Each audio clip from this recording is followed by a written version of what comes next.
this in April. And so he'll continue the handover with the crew. We also look at the vehicle traffic, the vehicles coming and going.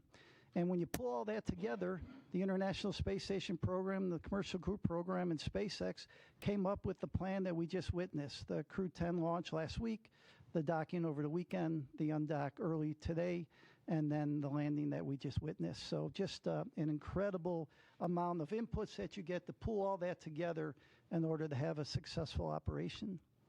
I want to tell you, we want to thank the Crew 9 team and the ground teams for their dedication to excellence, their resilience, their flexibility during this expedition, everything they did to have a successful expedition, as you have all witnessed. SpaceX has been an incredible partner for us, and it shows the benefits of the commercial public-private partnership that we have. So they've just been a huge, great partner throughout all this. Crew 9, in addition to the spacewalks that many of you witnessed, they performed just about 150 experiments on board the International Space Station with over 900 hours of research.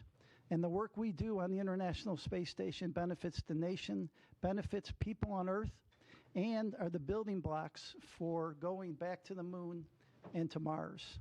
So Nick, Alexander, Butch, and Suni, welcome home. On behalf of NASA, I want to thank the administration. I want to thank all the work of the NASA teams and all the work of the SpaceX teams. And so with that, I'll hand it over to Commercial Crew Program Manager, Steve Stitch. Thanks, Joel, and thank you all for being here. Greatly appreciate your interest in the Commercial Crew Program and also human spaceflight. Of course, as you know, it's been just a huge week for Commercial Crew. The missions, I think, sometimes seem easier than they are. If I just step back and think about all the challenges we had to launch Crew 9, moving to a different launch pad, adjusting the seats and the crew training, and then, over the weekend, once we docked Crew 10 safely, looking at the weather patterns, finding this great opportunity that we landed at today, adjusting the timeline. It's never easy. Spaceflight's always dynamic. Sometimes it seems like things move from step to step to step, but there's usually different paths along the way. So the weekend was culminated today with the landing of Crew 9. We dragon splashed down at about 5:57 p.m. off the coast of Tallahassee. That's our first Commercial Crew Program landing at Tallahassee. We've had a couple cargo flights land there. And now it's great to have Crew 9 and the Freedom Capsule back home, and its fourth flight is now in the history books. Of course, we're overjoyed. I watched every crew member come out of the vehicle today. Post-landing, it was great to watch Nick, Suni, Butch, and Alexander come out of Dragon and smile and wave as they came out of the vehicle. We'll get them, they're on the ship now, we'll get them back to meet the NASA aircraft and then back to meet with their families. If you watched the weather today, it was incredible. Clear skies, real low winds, maybe 3 or 4 knots of wind, and really calm seas. You could see the dolphins swimming around the capsule, which was kind of incredible. SpaceX had a nice drone aircraft flying around and taking footage, and that was just incredible. As I said, the ops team just did a phenomenal job over the weekend, pulling in the landing to get the crew home sooner and take advantage of this great weather opportunity.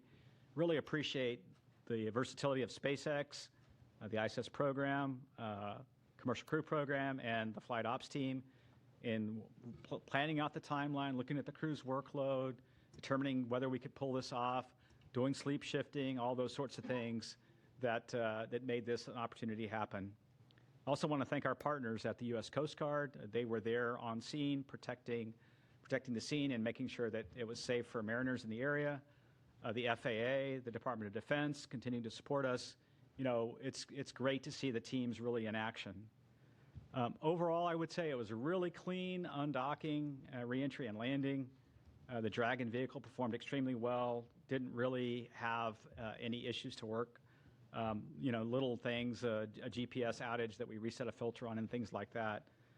Today, the sequence went perfectly. We jettisoned the trunk, executed the deorbit burn, closed the nose cone, and did the entry. You could hear Nick call down when we finally got the vehicle back through the blackout, 4.6 Gs, and you could tell they were doing well. And then braced for the parachute deploy of the drogues and then the mains and then have them splash down. So parachutes performed well. The whole system worked just as planned. The crew's doing great. You know, they'll spend a little time on the recovery ship getting checked out, making sure that they're healthy and ready to go, and then eventually they'll make their way back to Houston. Again, I want to congratulate the entire NASA Commercial Crew Program, the SpaceX team. You know, in many ways, if I step back to last year, this has been 9 months in the making, and I couldn't be prouder of our team's versatility, our team's ability to adapt, and really build for the future of human spaceflight and looking at different ways to do business, taking advantage of one vehicle to launch a crew and then bring back the crew in a different vehicle. Our partner SpaceX did a tremendous job. Every time we asked them to do something a little different, they stepped up and to the plate and did that, including swapping capsules 6 weeks ago prior to Crew 10, and then also adjusting the Crew 9 mission. You know, we'll celebrate for a while. We're going to take some time in Commercial Crew to celebrate this one and spend a little time with the crew. And then we'll move on to Crew 11. Crew 11 will be here before we know it. We'll launch that vehicle as early as mid-July, so we'll start preparing for that. And then, you know, we're working hand in hand with Boeing as well on certification of Starliner, getting that vehicle back to flight. You know, Butch and Suni's return on Dragon, to me, shows how important it is to have two different crew transportation systems, the importance of Starliner and the redundancy that we're building in human spaceflight for our low Earth orbit economy. We're super grateful for Boeing as well and their investment. They're keenly interested in the landing today. They have a watch party going on and are watching Butch and Suni come back. And they've texted me, you know, at the build up to this, they're very keenly interested in Butch and Suni. And then we're interested in their resilience. That whole Boeing team, like our whole Commercial Crew Program team, is resilient and moving forward to the next steps on Starliner. It's been a busy start to 2025. It's hard to believe we're in the middle or toward late March. Looking for an exciting summer as well, and I look forward to your questions, and I'll hand it over to Bill. All right, thanks, Steve. Yeah, welcome, and thanks for everybody's interest as we continue on. Return today marks the successful completion of the Crew 9 mission, and really with them handing over operations on board to Crew 10.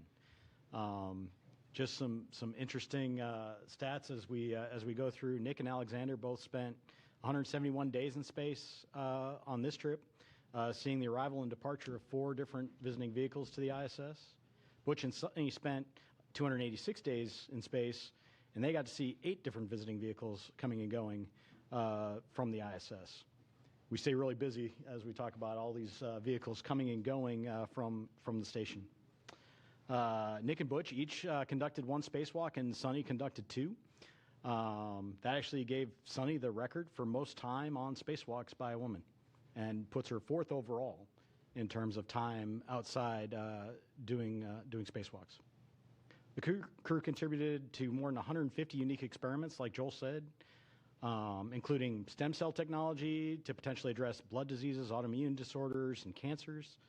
They tested lighting systems to help maintain circadian rhythms, which will help improve conditions for not only future crews as you go through spaceflight, but also those on the ground for shift workers and those in extreme or remote environments. They did plant growth and quality experiments to support future Moon and Mars missions as we look forward with that.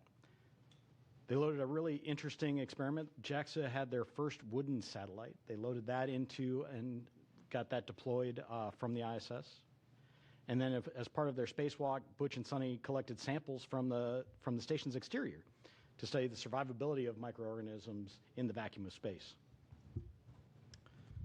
I'll tell you, the Crew 9 crew did a great job here in the near term supporting this shortened handover period with Crew 10 and enabling that landing opportunity that we saw today. There was a lot of work that they did ahead of Crew 10 arrival to get prepared, and then really working through all of the things that we need to do to hand over the emergency procedures to the crew, to get the cargo transferred that they need to, and to get all the vehicles set up for Crew 10 to be very successful. Crew 10 is already working hard, and they're working on key science investigations on board. They already kicked them off even while they were getting prepped for undocking the other day. So coming up on ISS, we still have a lot going on. We have NG-21 release at the end of March, providing some important trash disposal for the space station. Always, you got to get rid of all the stuff that you bring up, so you got to bring that down somehow, and NG-21 is going to take away a lot of that. And then we'll look forward to Soyuz MS-27 launch Tuesday, April 8th from Baikonur Cosmodrome at about 12:47 a.m. Central. That'll be carrying NASA astronaut Johnny Kim and cosmonauts Sergei Ryzhikov and Alexei Zabritsky. And then before Soyuz MS-26 returns, Alexei Ovchinin will pass on the role of ISS commander to our JAXA astronaut Takuya Nishi. Really a lot of great stuff continuing on station. I really appreciate the entirety of the team, joint with SpaceX, NASA, our operations team, the program teams, the engineering teams, all the work it takes to turn around these missions. It's a ton of stuff, and then we go change it on them at the last minute, and they handle it like the pros that they are. So welcome home to Crew 9, and with that, I'll hand it over to Sarah. All right, thanks, Bill. Well, it's a good day to be here at SpaceX, and it's a good day down in Florida as we welcome Crew 9 home from their stay at the International Space Station. We're happy to have safely returned Nick, Alex, Suni, and Butch back to Earth and to their families after their time at the orbiting laboratory. Human spaceflight is dynamic and exciting, and this crew knows that as well as any other. So back in September, Steve was talking about this a bit, Crew 9 became the first human spaceflight mission to launch from Pad 40 using our new Dragon Tower that we completed construction on last year. And it was our first mission in a while to fly a crew of 2 since Bob and Doug's historic flight in 2020. So then just 3 days ago, we launched Crew 10 to take over and continue the work of Crew 9 on ISS. And I forgot to mention this Friday night, but Crew 10 was our 50th Dragon mission since first launching COTS 1 in December of 2010. That's a huge milestone for the team. COTS, if you don't remember, stands for Commercial Orbital Transportation Services. And COTS 1 was the first demonstration mission under that original partnership with NASA to resupply the space station with cargo flights. It was also the mission that inspired me to join the SpaceX team, which I'm so grateful I was given the opportunity to do a few months later. So the rest is history. We've been bringing cargo and more recently crews to the orbiting lab for well over a decade since. And as we talked about a few days ago after Crew 10 launch, NASA and SpaceX adapted as this mission evolved. And I appreciate all the kind words said already during this press conference.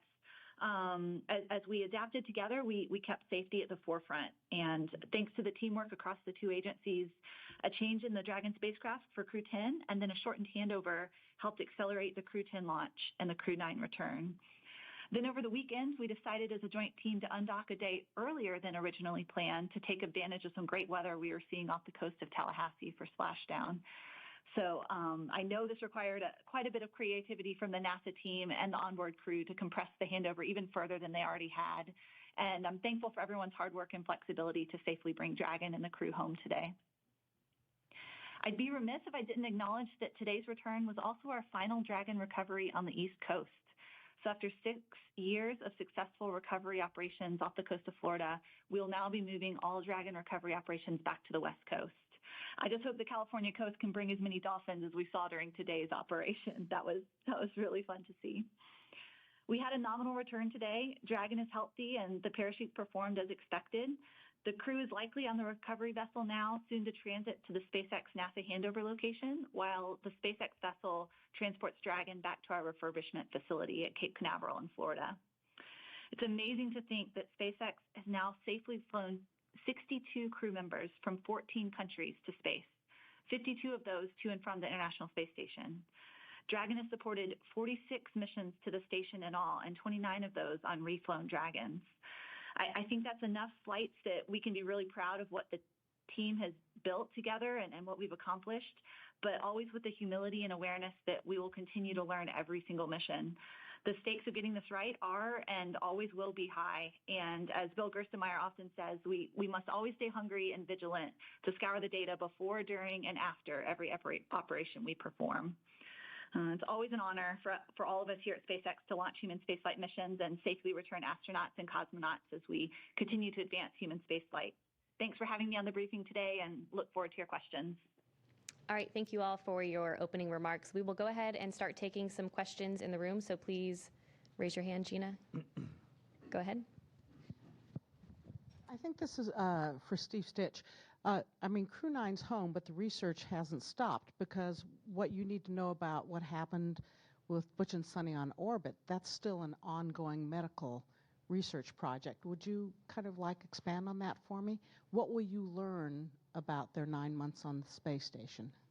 Yeah, I think I can comment and then see if Bill has anything to add. But, you know, every single crew member that we fly in orbit, we collect medical research data. We do various blood draws at various times during the flight, especially toward the end. Do bone density measurements in space. We look at their vision and how their vision might change over time, their intracranial pressure. We do all kinds of things. So you're right. Every single astronaut, when they come back, including Nick and Alexander, is participating in all kinds of experiments, and we're learning from all those. And I'll see if Bill has anything to add. I mean, I think you covered the vast majority of it. We look at everybody when they come home, and every duration adds to that database of knowledge of the effects of spaceflight on the human body. And so we continue to look at that across all of our crew members. Okay, we'll take another question here in the room. Mark, go ahead.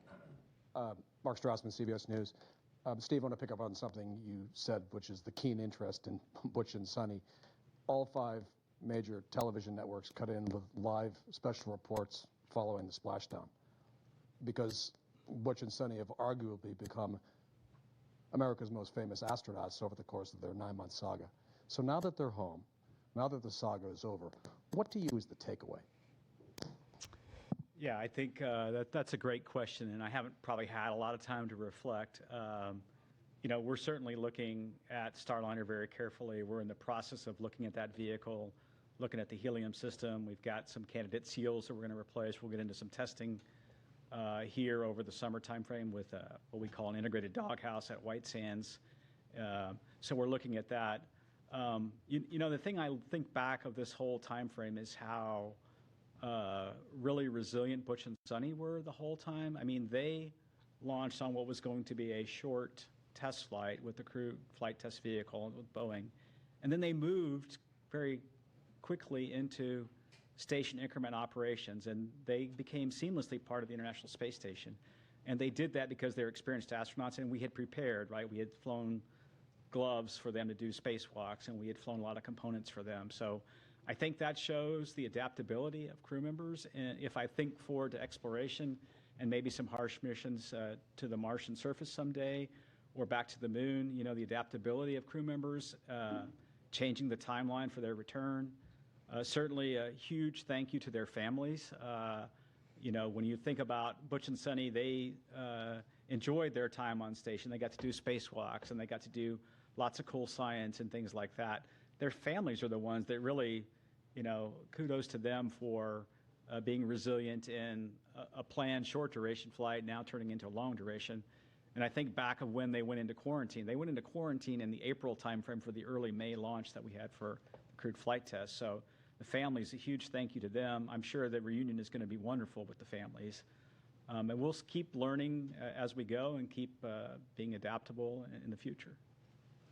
Let Okay. me just add, if it's okay, it shows the flexibility of our commercial providers. The fact that they flew up on the Boeing vehicle and home on SpaceX, this is a lesson learned for NASA too, such that when we do have Boeing and SpaceX both flying on a regular basis, we need to be able to do the opposite too. If we come up on a SpaceX vehicle and have a problem to be bringing people home on a Boeing vehicle, it shows you, you know, this year, I think many of you know, we celebrate 25 years of crewed on the International Space Station, and just shows the flexibility we have with the space station and our commercial partners. We'll take our next question here in the room. Go ahead. Ed Lavandero with CNN. 2 questions. Do you have specifics on the timeline of when the astronauts will be landing back here in Houston and reuniting with their family over the next, I'm presuming the next few hours? And then secondly, the more delicate question is, of all the talk that we've seen over the last months that these astronauts had been, quote, stranded in space, how did that kind of talk affect you guys over the last few months in formulating a plan to get them back home? Yeah, I don't have the specifics of the timeline. I know they're going to fly back here tonight. They'll probably spend some time rehabilitating a little bit, and the doc's watching them, and then they'll rejoin their families in the next, you know, day or so. You know, relative to the mission planning, I think what we did was we tried to look for opportunities to bring the crew back when it was safe to do so. And we always had a lifeboat, a way for them to come home, all the way back to Starliner. If you remember during the Starliner crewed flight test mission, we said if there were an emergency during part of that mission, we considered the thrusters, the service module thrusters, good enough to bring the crew back then. We then transitioned to the Crew 8 vehicle for a temporary time frame until Crew 9 arrived. So we always had a way to get the crew home safely should we need to. And then it really became, when is the right time? When is the right time to bring them back? And then when we had to swap over Dragon capsules from the new vehicle, which wasn't quite ready, we moved to Capsule 210. We figured this March timeframe was the timeframe to execute this direct handover that we just did. So for me, it's been the normal kind of planning I do all the time, looking at all the options, working with SpaceX, working with the space station program, and finding the right time to bring the crew back. Okay, we'll take another question here in the room. Hi guys, my name is Amanda Henderson. I'm with KHQA 11, the CBS affiliate here in Houston. 10 days turning into 9 months, but turning also into hundreds of hours of invaluable research that they got up there at the ISS, and also moonwalk hours. Can you talk a little bit about how, when you realized that they were going to be up there for longer than the intended time frame, they were able to transition into getting that invaluable research started? Yeah, I can start with that one, and I can let these guys add in. So even before they launched, because we knew they were flying on a test mission, we provided all the training for the stay on ISS that they would need to be a long-duration crew member. We flew the equipment. Every crew has unique equipment that they need to do a spacewalk, and we made sure we had that up there. So I think it really comes to the preparation that we did even before they flew that allows them to be so successful when they get up there. And that's really what we do with all of the crews that fly to the ISS. There's the rigorous training program that they go through. They're prepared for things. They have a lot of skills-based training that goes on so that they know how to do the basics of everything. And then we have an outstanding team on the ground working with them. They get to work directly with the scientists in a lot of cases on experiments that help walk them through what they're doing, video downlinks. We have a lot of different ways to kind of help them through, and it really just enables everything that they then do on board in an effective manner. But it all starts with that preparation that we did ahead of time, knowing that we have a test mission coming. I do think the difference, like the shuttle missions had a finite duration.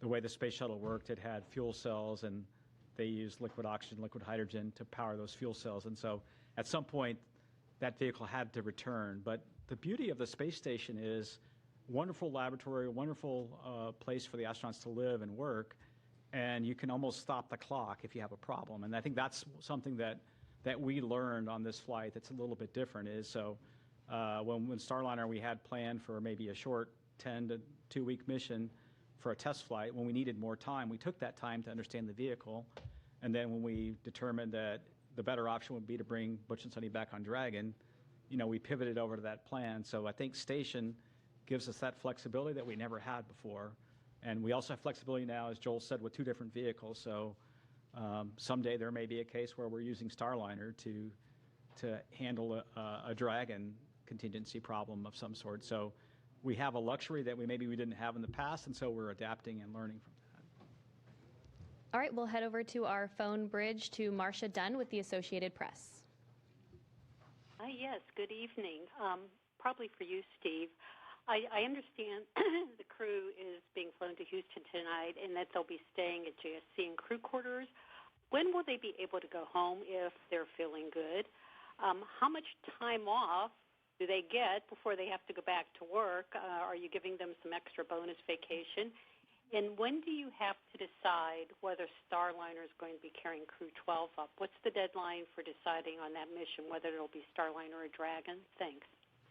Yeah, there's a lot of questions there. I hope I get all of them. Let's see. The first question was, when do they go back to their families? It's usually within a day or two, once they're cleared medically, that we make sure, as they readapt to gravity here on Earth, it's usually a day or two. They'll go back to their families. And then, they'll get some time off, and then we've done a lot of, fortunately with Butch and Suni, we've done a lot of debriefs already with them. And so we've gotten feedback on Starliner and feedback on many things for the crewed flight test already from them while they were on orbit. they'll have a standard set of debriefs with the Crew 9 crew, because they really have been part of Crew 9 ever since Crew 9 docked.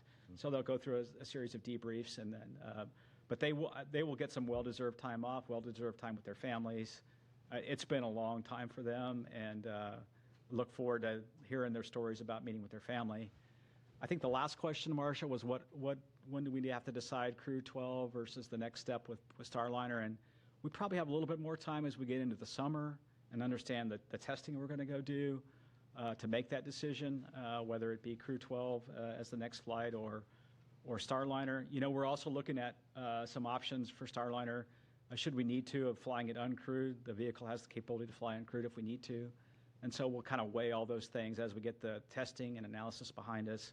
Boeing's done a good job of developing a new thermal model, which we're using to try to understand the changes we're going to make in those dock houses. We'll add some tape and thermal barriers in different places. We have a little time to make that decision. Okay, our next question is from Chris Davenport with The Washington Post. Hey, everyone. Thanks for taking my question, and congrats on a successful end to the mission for Steve Stitch. You had mentioned your discussions with Boeing, and I'm just wondering, has Boeing given you a 100% commitment that they are sticking with the program, just given the enormous costs they've had to eat? And is NASA doing anything to incentivize them to stay? You just mentioned an uncrewed flight, for example. Thanks. Yeah, Boeing, all the way up to their new CEO, Kelly, has been committed to Starliner.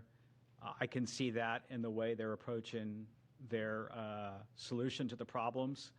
They're taking the time to understand the leaks we had in the helium system and testing some new seals that we may field in those flanges. The same thing with the test plans that are multifaceted for the thrusters, some testing of the Teflon material, integrated testing at White Sands. So I see them being very committed. They want to provide a transportation system with crewed capability to fulfill their missions. And then they're even, I think, stepping beyond that and thinking about low Earth orbit and comm LEO destinations with their vehicles. So I see a commitment from Boeing to continue the program. They realize that they have an important vehicle, and we were very close to having a capability that we would like to field. I think we have some changes we need to make to the way we heat those thrusters, the way we fire those thrusters, and then we can test that on the next flight. So. Our next question is from Ken Chang with the New York Times. Hi, thank you. This is for Joel, Steve, and Sarah. The White House put out a statement that said the landing today, representing President Trump, keeping his promise to rescue the astronauts stranded in space. And from what you just said during this news conference, I think it's been in the works for months, and a lot of work for everyone. I was just wondering, could you explicitly answer the question, if Kamala Harris were president, or if Joe Biden had run for re-election and won, would anything have changed with this mission? Thank you. NASA is an agency. We work for the president, and who's ever there, we work for them. We had an input from that office. We took a look at it, and our job is to take all the inputs we get and operate as successful and safely as we can. And that's what we would do for this administration, and that's what we would do for any administration. Our next question is from Sana with Bloomberg News. Hi, thank you so much for taking my question. I had another question regarding Boeing. I know you just mentioned that you're looking at options for an uncrewed mission. So I guess we're wondering who would pay for the uncrewed mission, and would Boeing be required to redo the crewed test flight as well? Thanks. Yeah, what we're looking at right now is we really want what I would call is a crewed capable vehicle. So even if we were to fly the vehicle without a crew in the return back to the next steps on with Starliner, we want that to be crew capable. So we want it to have all the systems in place that we could fly a crew with. In fact, as I think about it, it might be there for a contingency situation as we prepare for whatever events could happen. One of the things that I've learned in my time at NASA is always be prepared for the unexpected, always have options. And so that's what we're thinking about. So we'll take those steps forward. We'll look at the test data. We'll make a decision whether to fly it crewed or uncrewed. And then, we are trying to do it under what we call this post-certification phase of the contract. And Boeing has delivered a lot of the certification data already. They have a little bit more to go relative to the prop system. I think we talked about they're flying a new spacesuit eventually, and a few other things like that. So we're looking at doing it under that phase of the contract, and NASA meeting its commitments on those flights. Our next question is from Will Robinson-Smith with Spaceflight Now. Hi, thanks so much for taking the time to talk with us today, and congrats on the splashdown of Crew 9. Maybe just following up on Ken's question to Joel and Stitch and Sarah. Obviously, as you've discussed tonight and over the last several months, the plan has been established for some time on how to bring Butch and Suni back to Earth. But barring them returning on the seats that were added on the Crew 8 Dragon spacecraft, had the decision been made to try to bring them back any earlier, was there a Dragon spacecraft that would have been available to operate that mission prior to the Dragon that we just saw support the launch of Crew 10? Thanks. Yeah, the earliest Dragon that we had to go fly the mission really was this capsule 210. And so when we were planning originally on Crew 10 to have the newer spacecraft, we thought it would be ready. And initially, we were going to launch in mid-February. We moved it to March 25th. And then I think Sarah talked briefly before about some of the challenges we had, or maybe it was Mr. Gerstenmaier, with a battery system that was a bad component we had to pull off. We had to pull the heat shield off and vector out of some work on the vehicle. We had some challenges with some valves in the prop system. And this, to me, is just evidence of how complicated. I don't think we always do a super good job of explaining how complicated the spacecraft itself is made up of millions of components that have to work in an integrated fashion, and you go through testing and qualification to get there.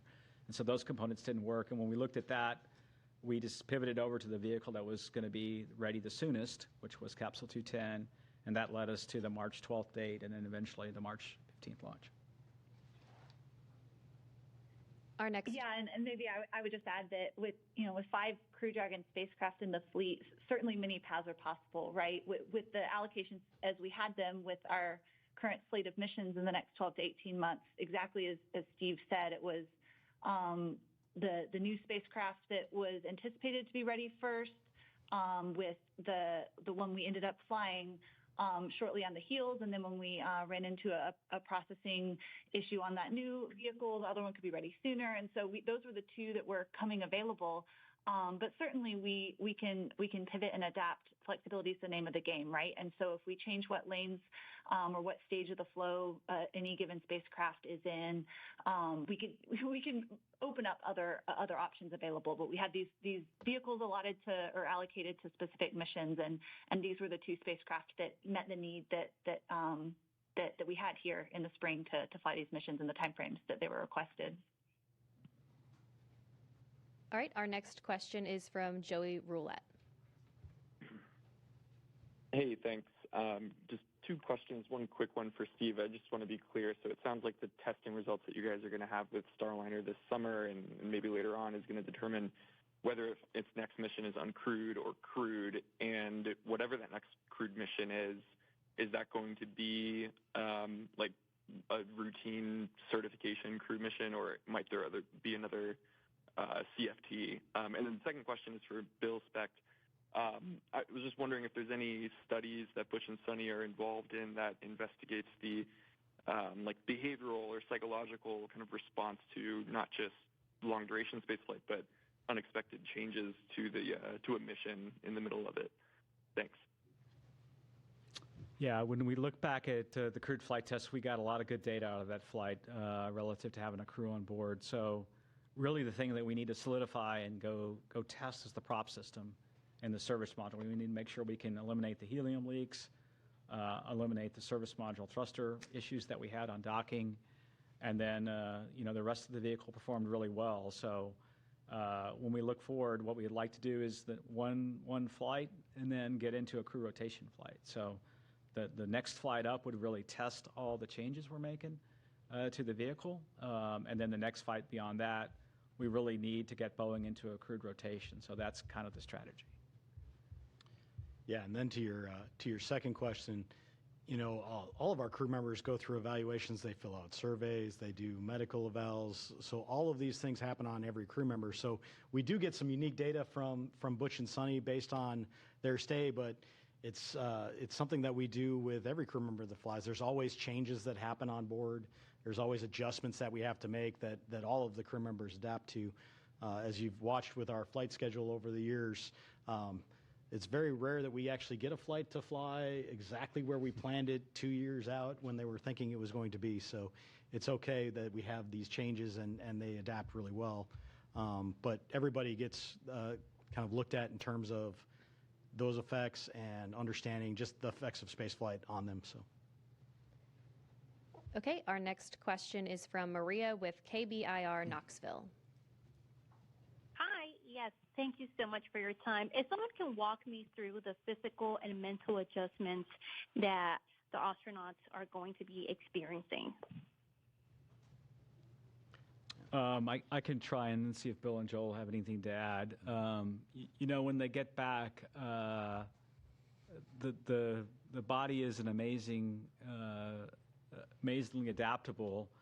The one thing that the body will struggle a bit with is the inner ear and the vestibular response in microgravity. When you transition from 1G here that we're sitting in this room to then in space, the inner ear can get a little disturbed because gravity's not pulling the fluid down and the little hairs inside the inner ear. And so the crew can take a little while to get to adapt to microgravity. That same thing happens in reverse when you land back on Earth. The human body was adaptable and was used to being in microgravity. Now, the vestibular response is such that you feel disoriented, you may feel a little dizzy, you may have trouble getting up. And then, of course, physically, their body, when they were operating in space and doing operations inside the various modules, their muscles weren't working as hard, their heart wasn't working as hard, and so there's a muscular and cardiovascular kind of reconditioning that has to happen, and so that's what's happening now. And then, there's a little bit of response coming back to 1G. In space, I could release this pin, and it's going to stay right where it is. And in 1G, if I release the pin, it falls. And so there's a little bit of that the crew has to get back and learn the skills back here on Earth again. So. Okay, our next question is from Jackie with the Times of London. Hello, and thank you. I'm sorry if this is a really frustrating question because I know there's so much good work done on this mission, but there has been a fictitious narrative woven around it by prominent people who are hard to ignore. Why has NASA not pushed back more emphatically against that and against the use of astronauts by one of its commercial contractors as political pawns? And what's to be lost by simply correcting that narrative for the sake of the public who have paid for the mission? Thank you. I would say, our job at NASA is to successfully and safely fly these missions. We fly it with the laws of physics, and we fly it with our commercial partners. And so oftentimes there may be things out in the press that may not be exactly what's happening. And our job is to fly these missions, and regardless of what you read in the press, our job is to fly successful missions, safe missions, and do the science we do on board the International Space Station. I mentioned this year 25 years of continuous crew presence on board later this year, the International Space Station. And we do about 150 experiments every expedition we fly. So think about it, every 6 months. I think we're over 3,000 3,000 experiments since we started the International Space Station, and that's what we focus on. Okay, our next question is from Jeff Faust with Space News. Hey, good evening. Question for Bill or Steve. Since the Crew 9, Crew 10 handover lasted only a couple of days, was there anything you would normally do on a handover you weren't able to do in this case? And in the future, might you consider shorter handovers between future commercial crew missions? Thanks. Yeah, across the board, the main thing that we have to get done is, like anytime you get to a new place, is the emergency briefings. Where do I go in case of an emergency? What are my duties in terms of an emergency? And that happens very early on. And then the follow-ons are more of the general, hey, where did you guys put this thing? Or where did you put that? Where did you leave this wrench when you get up there? Because you can imagine the size of the space stations is so large, and there's a lot of stuff up there. So a lot of the handover that we do with the crews is more set up to be an efficiency gain. And that really helps them be more effective when they go and get the tasks done that we need to. So when we reduce that time, we reduce that efficiency in the near term to accomplish the tasks on board. We evaluate that each time and understand what our handover is. In general, we don't look to reduce that because we want to be as efficient as possible. We want to get everything done in the most efficient manner, get the most things done on space station that we can. But in this case, it was actually to our advantage to go work that shorter handover and then get them home as quicker, hitting this weather day that we had here today, and not leave it up to how the weather was going to behave days and days from now. So the critical stuff always gets done, that emergency handover, that how do we go handle contingencies on board. They're trained on the ground for all of these things, and we have a lot of support for the teams on the ground to help them as they go, so we can shorten it if we want to, but it's not quite the same as getting up there and finding out from the person that's been up there for 6 months, hey, I found that this was the best spot to put this, or I left this here, and so when you need it, go look over there to go do this, or this is the best way to go pull out this drawer, or whatever you have to do for your experiments on board. So nothing beats that face-to-face handover and the time they get up there, but we have the options to shorten it when it makes the most sense. Okay, our next question is from Sawyer with NASASpaceflight.com. Thank you so much. This question is, I believe, for Sarah. With this being the final splashdown on the east coast of the United States, what is the plan for Megan? Is that going to be repurposed to the west coast? Is that going to stay on the east coast? And then what becomes the contingency if, for example, the weather isn't good at the planned Pacific landing sites, whereas here you had the Gulf and the Atlantic?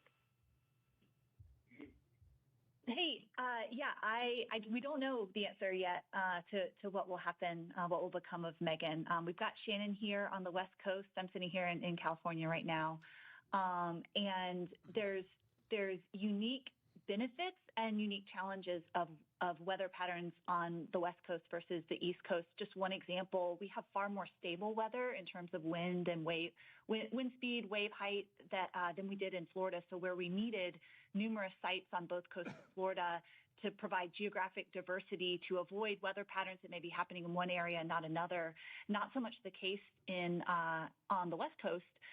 However, our cloud cover is different here than in Florida, and so things like the airborne assets that support our mission might have different challenges out here than over there. So we've done a lot of trying to learn from meteorologists and historical weather patterns, and then figure out the right number of sites and the right number of support assets to ensure that we maintain a high return availability, which means a high percentage of days that would be a viable return option with a safe splashdown, regardless of what coast we're splashing down on. All right, our next question is from Isam with AFP.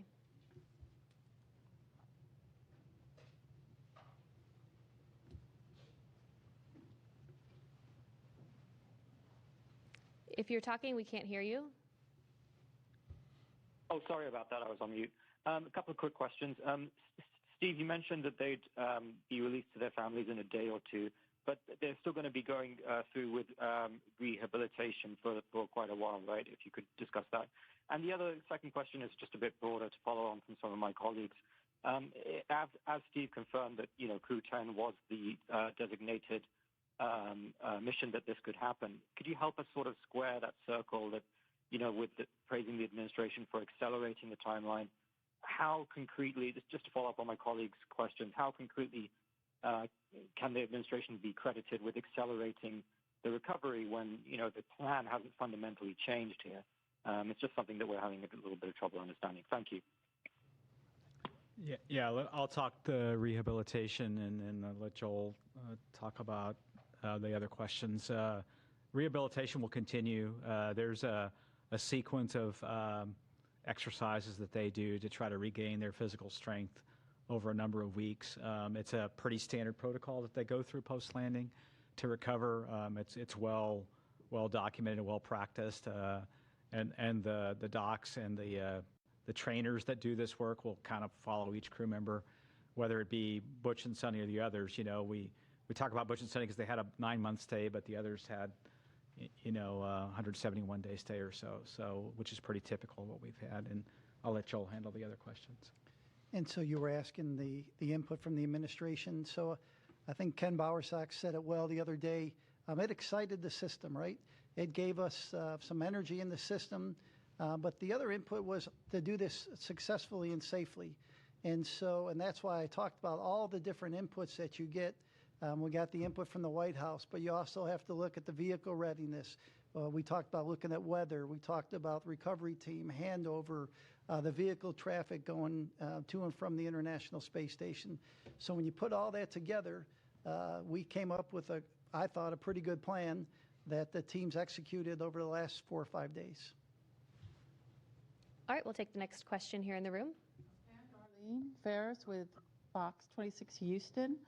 I was just wondering if any of the experiments or tasks, was there anything that was able to be done due to the unexpected extra manpower with them on board that wouldn't have like a benefit to having the extra people?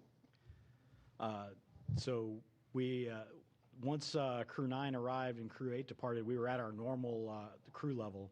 So we managed within the normal kind of cadence that we did there. But before that, we absolutely took advantage of Butch and Suni being there and having the extra hands. We had some maintenance activities that had to be done over the summer that would have potentially taken away from some of the science that we were doing that we didn't have to take away from that time because of the fact that we had the extra hands there. So it was great having them there over the summer as extra hands to help out with a number of activities going on.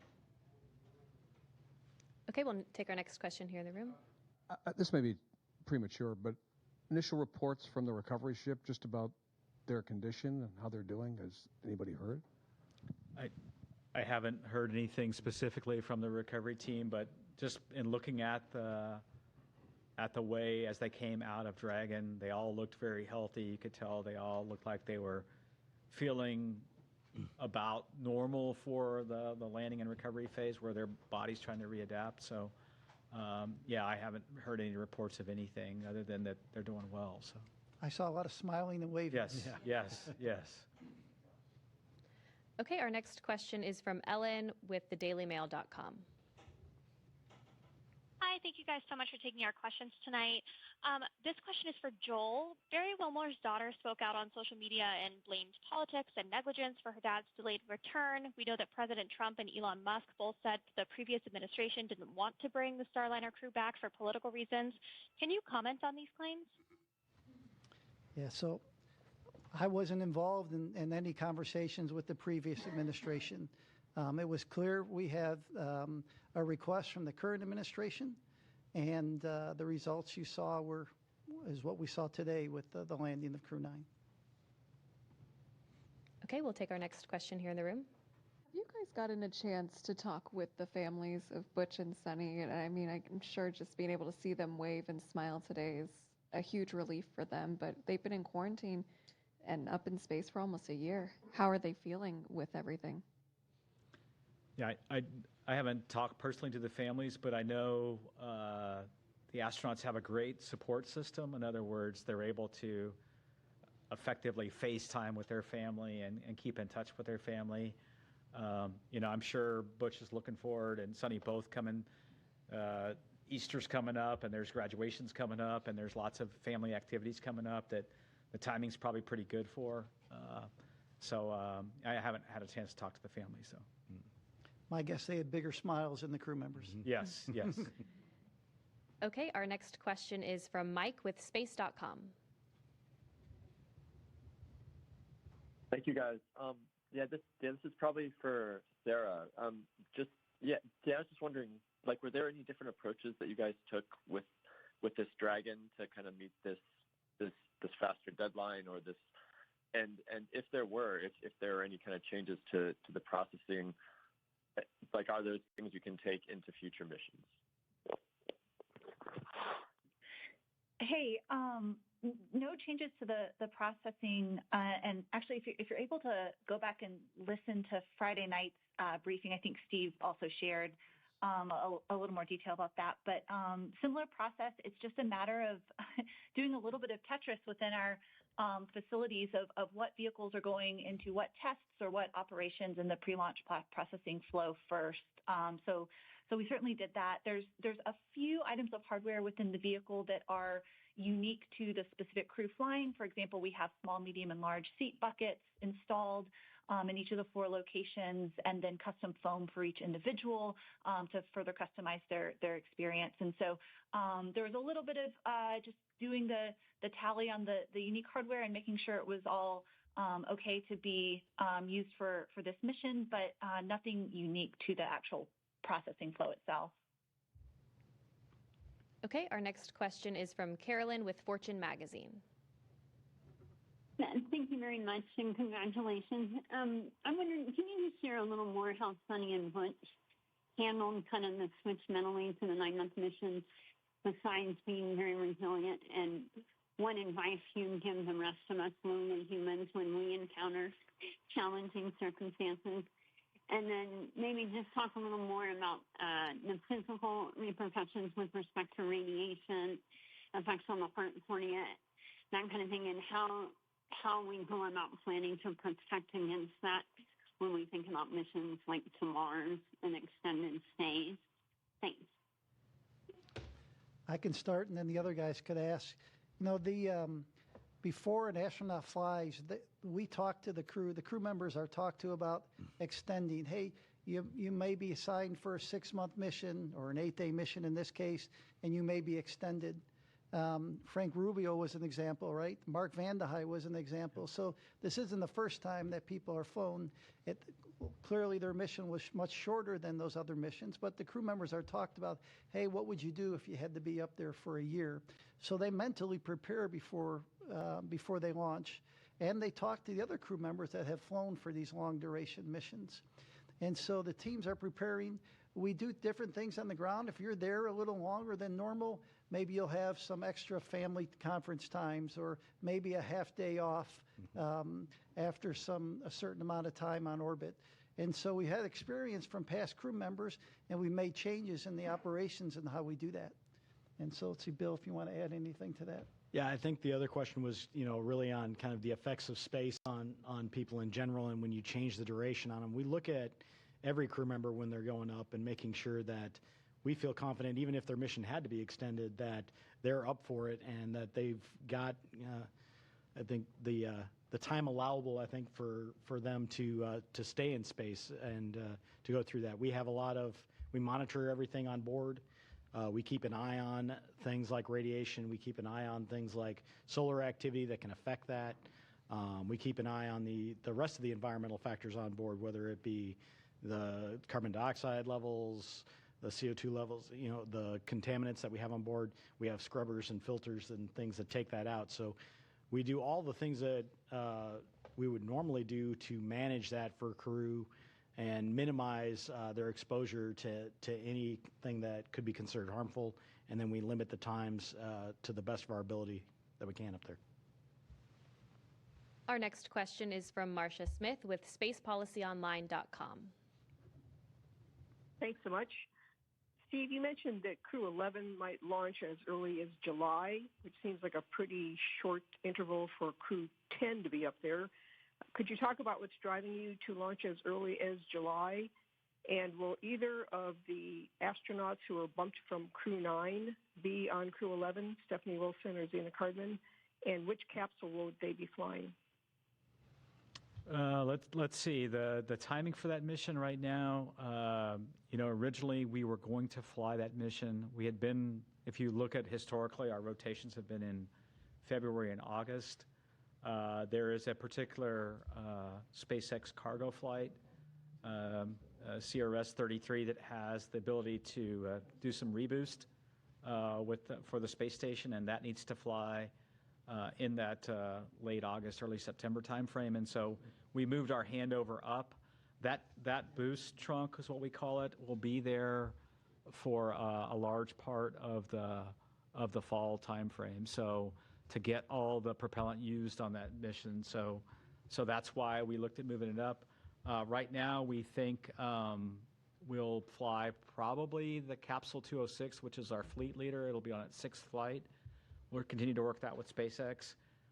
You have to remember with space station, one of the critical consumables is docking ports. We have 2 of those docking ports.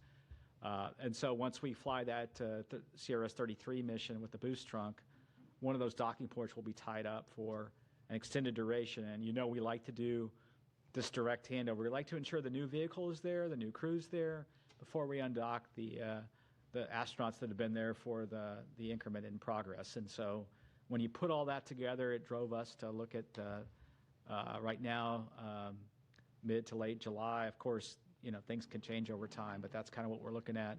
We'll kind of pivot over to that once we complete the debriefs for Crew 10. So, our next question is from Will Robinson-Smith with Spaceflight Now. Hi.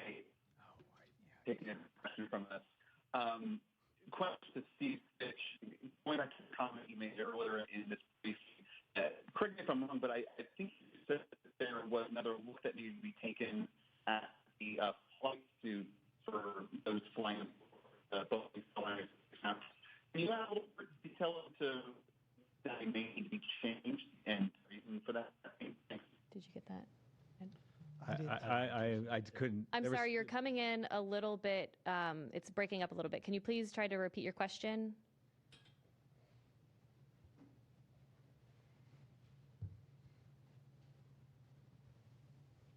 Operator, if you could please unmute the participant.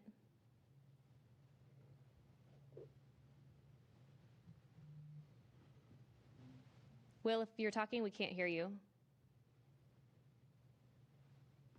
Can you hear me? Yep, we can hear you now. Okay, perfect.